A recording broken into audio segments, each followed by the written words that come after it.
The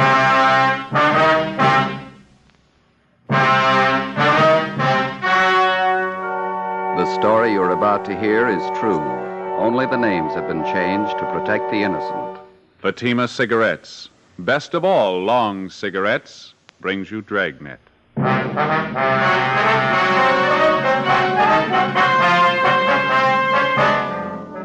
You're a detective sergeant. You're assigned to narcotics detail. You receive information that one of your city's most fashionable hotels is being used as the clearinghouse for high-grade heroin. Evidence points to a narcotics ring, the center of distribution. Your job, break it. You'll be amazed when you compare Fatima with any other king-size cigarette. The size is the same. They now cost the same. But in Fatima, the difference is quality. You see, Fatima is the quality king-size cigarette because it contains the finest domestic and Turkish tobaccos superbly blended. And Fatima is extra mild, with a much different, much better flavor and aroma than any other long cigarette. So compare Fatima yourself. Fatimas now cost the same as other long cigarettes, but your first puff will tell you... Ah, that's different. Yes, in Fatima, the difference is quality. Buy Fatima. They're extra mild, with a better flavor and aroma. Smoke Fatima, the quality king-size cigarette. Fatima, best of all long cigarettes.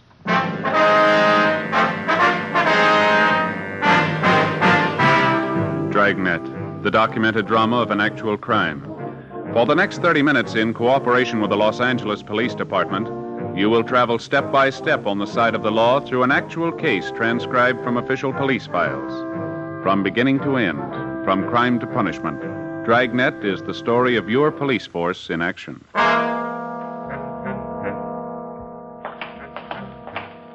It was Tuesday, October 5th. It was foggy and rainy in Los Angeles. We were working the day watch out of Narcotics Division. My partner's Ben Romero. The boss is Captain Kearney. My name's Friday. It was 8:47 a.m. when we got to 401 North Avenue 19, the main jail, felony section. Morning, fellas. How are you today, Pete? Morning. What brings you up here so early? We want to see Monty Wilkins, booked in last night on narcotics. Booking number's 906-351. Okay, let me look. Okay.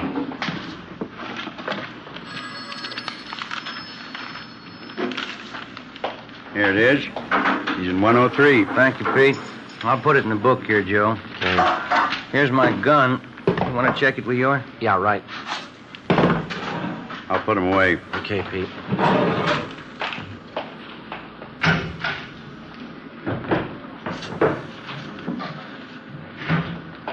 Here's your check. Thank you, Pete. All set, Ben? 906-351. That's it. Okay, let's go. All right.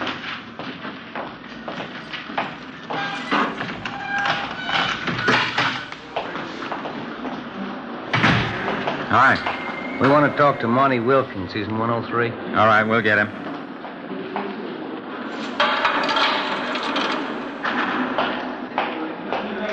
Monty Wilkins, 103 for interview.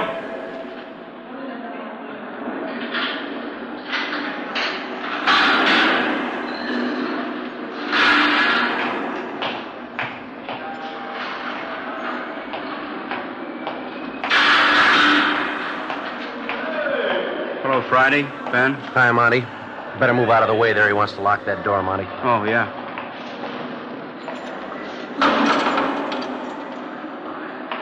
Let's go around the corner to the interview room, Monty. All right. Man, this is awful. What's the matter? Don't you feel good? I feel awful. Pretty sick. You look bad. I'll get the light. Okay, Ben.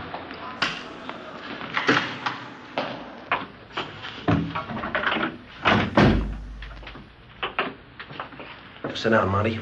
Okay. Thanks. Well, it's been about a year and a half, hasn't it, Monty? About that long, yeah. We got you for possession that time, too, didn't we? Yeah, that's right. How long you been on the stuff this time? Well, I guess I've been hooked bad about a month. How much you shooting? Oh, about 2 caps a day. When you were picked up down in Slauson last night, you had 7 caps on you. Yeah, that's right. Well, we checked with the crime lab. They've run the stuff. It's not the usual Mexican, is it? That's right. You want to tell us about it? Yeah, it's good stuff. It's not Mexican. We know that, Monty. Where'd you get it? Haven't had anything like that for a long time. Real good. Hadn't been cut. Real fine. Maybe it's coming in from the East Coast. Can't get nothing like that from Mexico. Now, look, Monty, we ran the stuff through the lab. We know it's high-grade heroin. We know all about it. Now, I want you to tell us where you've been getting it. Well, you know how it is. You want to ask the impossible of me?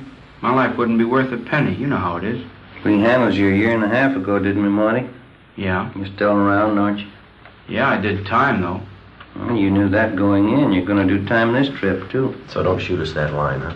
Well, you guys know how it is with us guys. I can't tell you anything. No, it isn't that you can't. You just don't want to. Now, look, we didn't come up here to spend the time of day with you, Wilkins. This is the only time around. If you want to help us, you can help yourself at the same time. It's up to you. You mean you can clear me on this? You can give me a break? We didn't say that. We can't make any promises to you or give you any kind of a break. It's entirely up to you how you want us to put it down in our reports. Cooperative or uncooperative. Well, okay. You squared with me last time. You helped us last time. We made a case. But I'm not going to be able to help you very much. Where you been getting it? Well, I've only made a couple of buys on that good stuff.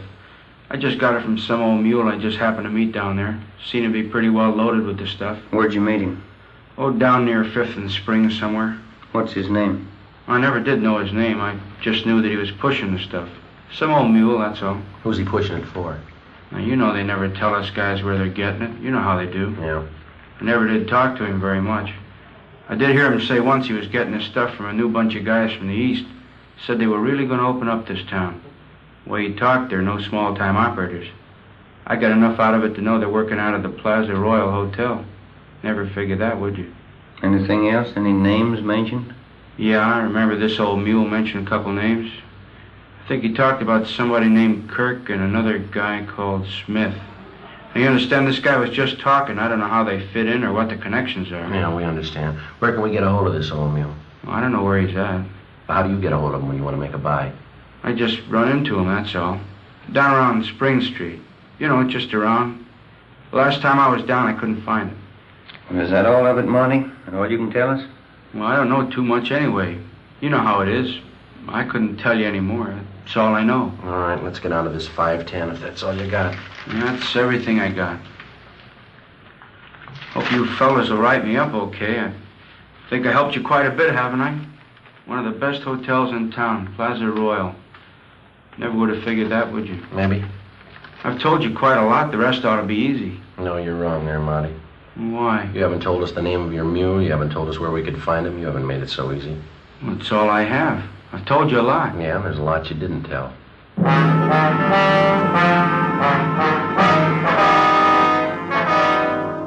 We continued our interrogation of Monty Wilkins. He refused to divulge any further information. What he had told us, together with information already compiled, seemed to check out. For the past 7 months, we'd been trying to localize the operations of what had come to be regarded as a well-running distribution center for high-grade heroin. We knew of the existence of this distribution point through the various users that had been picked up almost daily. These users would have in their possession quantities of high-grade narcotics. Unlike the cheaper, lower-grade quality common in the southwest part of the country, this type of heroin was more common to the eastern section of the United States. We had believed the local distribution point to be somewhere in our metropolitan downtown area. The information gained from Monty Wilkins had strengthened this theory. 10:25 a.m., we met with Francis Kearney, captain of the narcotics division. Plaza Royal Hotel, what do you think? Well, we've figured what we were looking for could be in that area, but we've never put our finger on that hotel. How do you figure on working it? Well, driving back from the jail, Ben and I were just kicking it around. Skipper, what do you think about putting a man in that hotel? Anything's a great deal better than we're doing now, but I don't know. Well, I'd like to give it a try. You sure like a crack at it, Skipper? You know how I feel about these kind of assignments. One man working inside, one outside. Brings the element of danger up kind of high. Well, we know it's not going to be easy, but it looks like a good bet. Sometimes these things are, sometimes they're not. You know what kind of a bunch they got to be. Been running their racket just about as smooth as it can be run. You know the kind of a risk a man would have to take if he tried to make contact with any of them. Well, we think it's about the quickest way to get to them. Well, maybe it might be worth it. You got any ideas how you'd like to work it? There's just one thing. We haven't come to any decision who's going in and who isn't. Well, I think I ought to be the one to work it from the inside of the hotel with Ben working outside as a contact. I don't know why we can't just turn that around. Last time you had the rough end. Joe, you just got back from your vacation about 3 weeks ago, didn't you? Yeah, that's right. Didn't you stay down in Arizona? Phoenix, wasn't it? Yeah. You know the town very well? Oh, we've got some relatives down there, yeah. If they started asking you any questions about Phoenix, you could fill them in, huh? I think so. Yeah. That's probably the best way to settle it, Romero. Friday here will be in a better position knowing a little about Phoenix. I don't see how you figured that way. I went on my vacation, too. Columbus, Ohio. Well, because of the type of stuff that's been coming in, don't you think it'd be a little safer bet to have our men come from somewhere out this way rather than from the east? Yeah, it makes sense. Well, you did it again, Joe. You beat me out. All right, let's figure it this way. You're a local Phoenix hoodlum. Things got too hot for you down there, and you came up to L.A. to cool off. Yeah. How about Joe Edwards? How's that sound? That sounds right to me. We'll get all the necessary cards, identification papers, and a few letters to carry around with you, all under the name Joe Edwards. All right. I think the best way to work it is for you to hop right down to Phoenix. When you get in town, check with Roberts. He's in narcotics down there. Yeah, I know him. Have Roberts fill you in on what's been going on down there. Any of their current characters they've handled recently. Any that have been known to pass through, so you can talk about it freely. Yeah, I understand. Joe, when you check into the hotel down there, why don't you wire ahead up here to the Plaza Royal for reservations? Might be a good cover. Yeah. Good thought. That's the way to handle it. You two have worked these things before. You know what to do, all the necessary precautions. Well, how long do you figure out to lay over in Phoenix? A couple days, maybe. Think that's long enough for you to get filled in, what you'll need? Oh, yeah, that's fine. Well, I'll go home and get packed. I'll start on it first thing in the morning, huh? All right. Romero will stand by at all times, day and night, while you're on this thing. You know enough to call if things get tight. Sure. As soon as you get in from Phoenix and get located at the Plaza Royal, get in touch so we'll know which way to move. Right. Anything else? Oh, we want to break this thing, but we don't want to do it at the risk of a life. So if it starts getting warm, check out. Okay. I still don't like sending anybody on something like this, but it's got to be done. We don't know enough about it. We don't know how many are in the gang. We don't know what kind of a bunch they are, so be careful. I will. If you're not and I hear about it, this will be your last assignment like this. Yeah. If I don't hear about it, well, you figure it. Yeah, either way, I lose.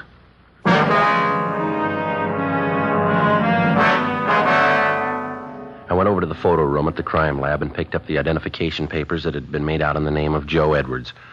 I went home and removed all Los Angeles labels from the clothing that I was to take with me to Phoenix, Arizona. I removed all my personal identification and Los Angeles Police Department credentials. I left my service revolver home and borrowed a .38 automatic from Ben. I packed it in my suitcase. The crime lab also furnished me with a package or a bindle made to resemble the usual form in which a person would carry heroin. I packed this in my suitcase. Before my departure, Ben and I went over the proposed plan as best we could. I was to arrive from Phoenix under the assumed name of Joe Edwards.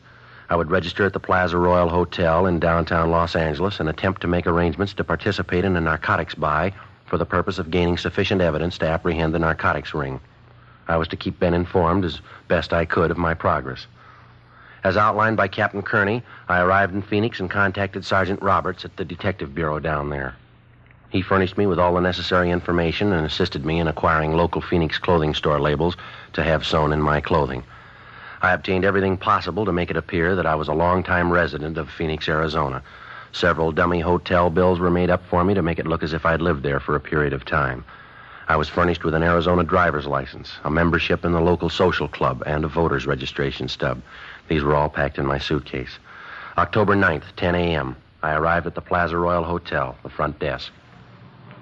Yes, sir? My name's Edwards. I'm in from Phoenix. Did you get my wire? One moment, sir. Yes, sir. Joe Edwards? Yeah, that's right. Would you sign the register, please? Yeah, all right.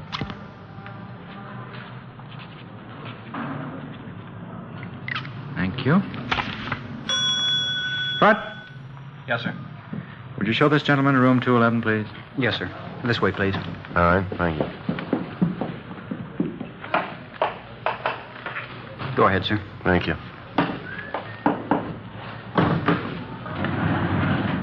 2, please.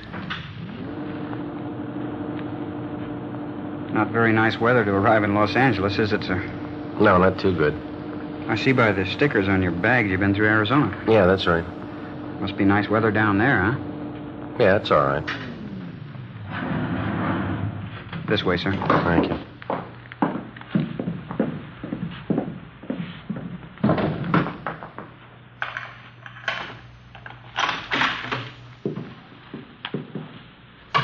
Let me open a window for you, sir. A little fresh air in here. All right.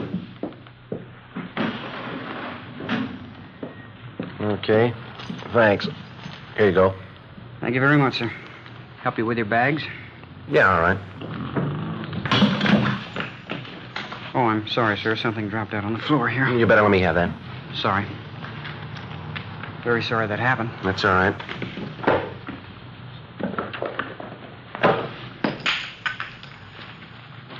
Mr. Edwards, while you're in town here, if there's anything I can do for you, don't hesitate to let me know. Yeah, okay. I couldn't help but notice that little package there that I dropped. Yeah. Well, like I say, I know my way around here in this town. If you need anything, anything at all, sir. I'll tell you what. Now, here's $5. You never saw anything fall out of my bag there, right? Anything you say, sir. Okay. Thanks a lot. See you later, huh? Yes, sir. Anything else, sir? No, that'll be all. You'll remember what I told you, sir? Yeah, I was just going to say the same thing to you.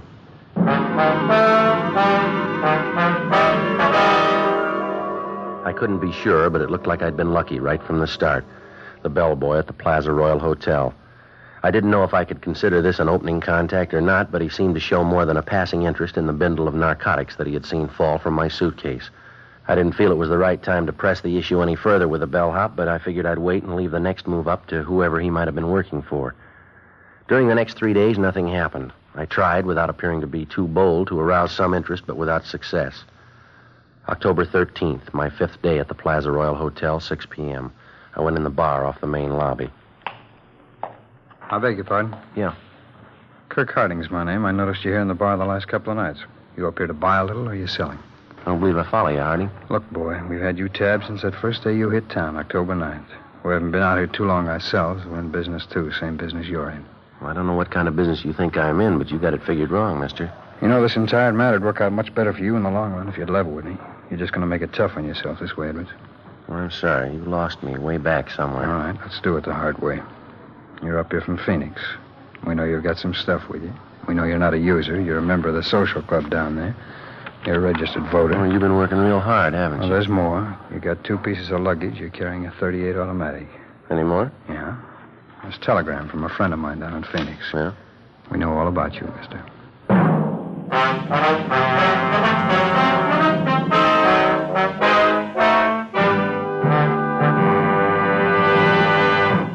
You are listening to Dragnet, authentic cases from official police files. Now, let's look at our Fatima files. Listed under L. Lovett. Vice Admiral Leland P. Lovett, United States Navy, retired. He says, I smoked Fatimas when I was a midshipman. I still do, because they have a better flavor and aroma. Fatima is easily the best of all long cigarettes. Friends, more smokers now insist on king-size Fatimas than ever before, because in Fatima, the difference is quality. quality of tobaccos.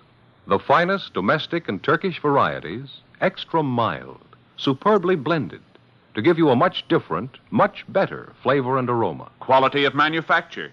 Smooth, round, perfect cigarettes. Rolled in the finest paper money can buy. Manufactured in the newest and most modern of all cigarette factories. Quality, even to the appearance of the bright, clean, golden yellow package, carefully wrapped and sealed to bring you Fatima's rich, fresh, extra mild flavor. So, if you smoke a king-size cigarette, compare Fatima. You'll find they now cost the same. But your first puff will tell you, Ah, that's different. yes, in Fatima, the difference is quality. Buy Fatima. Smoke the quality king-size cigarette. Fatima. Best of all long cigarettes.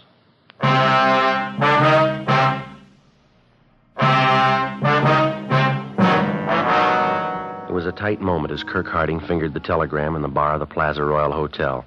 I'd spent many hours in consultation with Sergeant Roberts in Phoenix, Arizona, before undertaking this assignment. I felt sure that we hadn't overlooked anything that might lead to my true identity. Kirk Harding read the wire to me. It was from a man by the name of George Ferguson. He'd done some legwork for Harding and had not been able to furnish him with anything other than what had been found out in going over my room. I knew I'd found the contact that I was looking for. I told him that I was in the business of buying narcotics, that I was in Los Angeles for the purpose of making a prearranged narcotics buy with agents dealing in Mexican stuff. Harding immediately gave me a strong sales pitch, saying that he could furnish me with high-grade heroin fresh from the European market in quantity. At the end of the first week, I was introduced to Kirk Harding's 2 associates, another man called Smith, full name Horace L. Smith, and a woman by the name of Lucille Cosgrove. Ben had been unable to find records on any of the 3. For the next 3 weeks, we became more friendly. We went places together, spent a great deal of time together. Monday, November 15th. Well, we've had a lot of fun the last few weeks, haven't we? Yeah, there's no doubt about that, but I got to be getting back to Phoenix. Well, now, don't get eager, Joe. You know how cagey you were. You made us wait. Preliminaries are over. This is the big buy for you or anybody else. Yeah, I know all that, but when? Just be patient. You'll have something to really set yourself up with down there. Okay. Oh, excuse me, Joe. Yeah, go ahead. Oh, hi, Lucille. Hi. Hi, sweetie. Hello, Joe. Hi, Lucille. What's the matter, Smith? Don't you feel good? I don't know. It's hotel food, I guess. I think I got an ulcer. My stomach's sore all the time. Oh, that's too bad. I don't know what it could be. Baking soda don't do any good anymore. How about a drink? Joe? Yeah, fine with me. Lucille, you want to get some ice out of the kitchen, please? Sure. Skip me. Smith, you ought to go see a doctor. You don't know for sure what's wrong with you. You might make it worse. If I don't know what it is, how could a doctor? I don't know. It works for everybody else. Might for you. Hey, I can't get this ice tray out. Joe, would you give me a hand, please? Yeah, sure. Okay, which one here? I got the ice. Keep working on that other tray there. It's something to tell you. Okay. Listen, Joe, the big buy's tonight. You sure? Yeah. How about it, you two? You need any help? No, that's all right, Kirk. It's coming along fine. Joe, as soon as you show your money tonight, they're going to kill you. How do you know? Look, we don't have time to go into it. I know. You won't have a chance. They're going to kill you. What are you doing? Waiting for him to freeze? Come on, how about the ice cream? Oh, they're right here, Kirk. I'm sorry. Let's go. Yeah. Okay, what do you want? Lucille? Joe? Coke High's all right. Yeah? I'll make mine bourbon, a little water. All right. Smith, you sure you don't want one? No, can't do it. Joe, before I mix them, I got something for you. Yeah? Smith tells me tonight's the night. Well, that's good, but why didn't you tell me a little ahead of time? I got a date for tonight. Well, I think you better break that one and keep this one, don't you? Well, yeah, I do, but just wish you'd have told me a little sooner. Well, there's the phone. You can take care of it. Is it all right with you? You know as much about this business as we do. Go ahead and use it as long as we can hear you. Okay, fine. Just take a minute. Want to sit here, Joe? Oh, thanks, Smith. Yeah. Say, I wonder if you'd get my drink for me over there. Sure. She's probably going to be upset. I may need it, huh?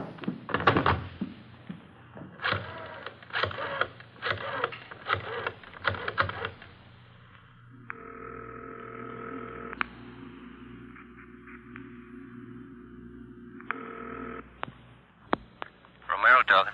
Hi, honey. This is Joe. Oh, yeah, Joe.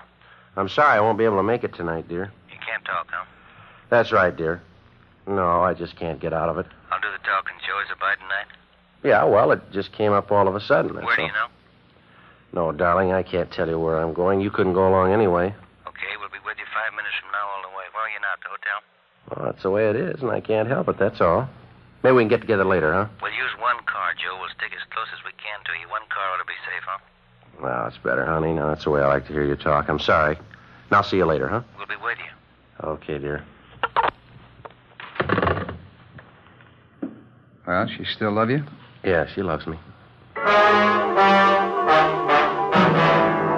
15 minutes after I hung up, we went downstairs and got into a green Chrysler sedan. It was parked out in front of the hotel. I looked around. I didn't see Ben or any of our cars in sight. Smith drove, and Kirk and I got in the back seat. The woman, Lucille Cosgrove, remained at the hotel. I didn't know which of the 2 men was planning to kill me, but I felt sure Lucille Cosgrove told me the truth. Her information on the buy was right, and maybe this other was correct as well. We drove out Figueroa Street for about 16 miles. At this point, it became evident we were heading for the Los Angeles harbor area. You ever see a fog as thick as this, Joe? No, I never have. Can't see 50 feet in front of me. Yeah, well, just take it easy. Nobody's in a hurry. That's right. Don't want to pile up anywhere. Where are we going? We're almost there. This your car here? I've never seen this one before. No, we rented it. Isn't that the way you operate? Yeah, that's right. I Just wondered if you played it as safe as I do. We do. I'm going to swing in this next alley up here, Kirk. Somebody tailing us? Kill your lights. Right. See anything out the back window? Wait a minute.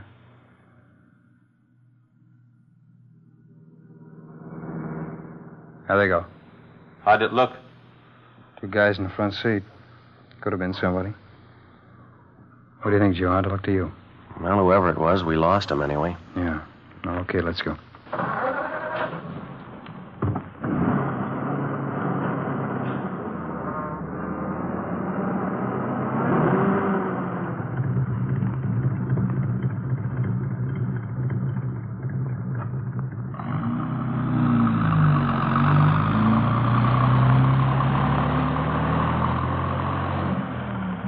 Look at that. Clear spot here in the fog. Don't see a soul anywhere. Oh, it's fine. We almost there now? Yeah, just around the corner. This is a break, isn't it? Fog's clear right in here. All socked in back up there. Well, we're as safe as you'd want to be, huh? Yeah, that's right. This is it. Over by the storage building? Yeah, that's right. Come on, let's go.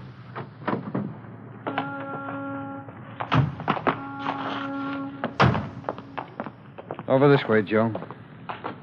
What's over there in that building? We're not going inside, just over there in that alcove. All right, this is it, Joe. Let's see the money. Oh, wait till I see the stuff, huh? You don't trust anybody, do you? What are you trying to prove? Well, I didn't like what he said. You're not going to like what I got to say either. Freeze, mister. Drop it, you! Watch it, Ben!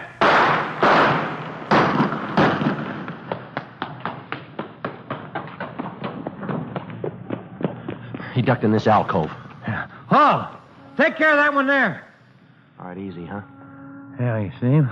No, it's too dark. There he is. That's enough! I'm coming on! All right, throw your gun out ahead of you.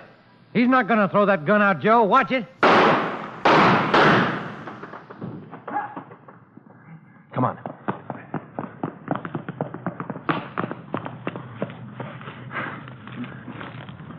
There's his gun. Yeah, I got it. You want to shake him down? Yeah. Come on. Yeah. On your feet. Where'd you get hit? My shoulder. Let me see. You're all right, just grazed you. You're a cop, aren't you? Yeah, that's right. Now, come on, let's go. Where's the stuff? On the back seat in my car. Now, you tell me something. Why'd you slug Smith? I just wanted something I knew you'd never give me. What's that? An even chance.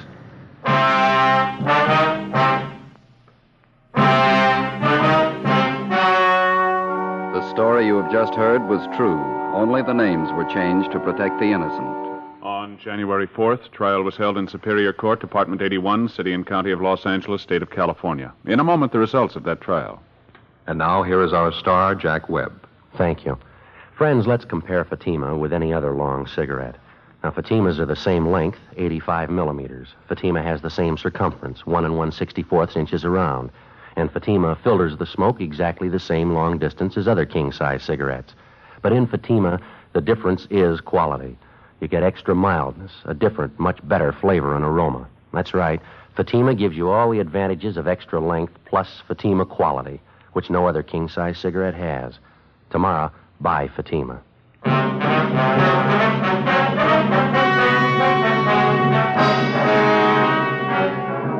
All 3 suspects, Kirk Arthur Harding, Horace L. Smith, and Lucille Marie Cosgrove, were convicted for violation of the State Narcotics Act, a felony. Harding and Smith were convicted on 1 count of attempt to commit murder. They are now serving their terms as prescribed by law in the state penitentiaries. You have just heard Dragnet, a series of authentic cases from official files. Technical advice comes from the Office of Chief of Police W.H. Parker, Los Angeles Police Department. Fatima Cigarettes, best of all long cigarettes, has brought you Dragnet portions transcribed from Los Angeles. Stay tuned for Counter Spy next over most NBC stations.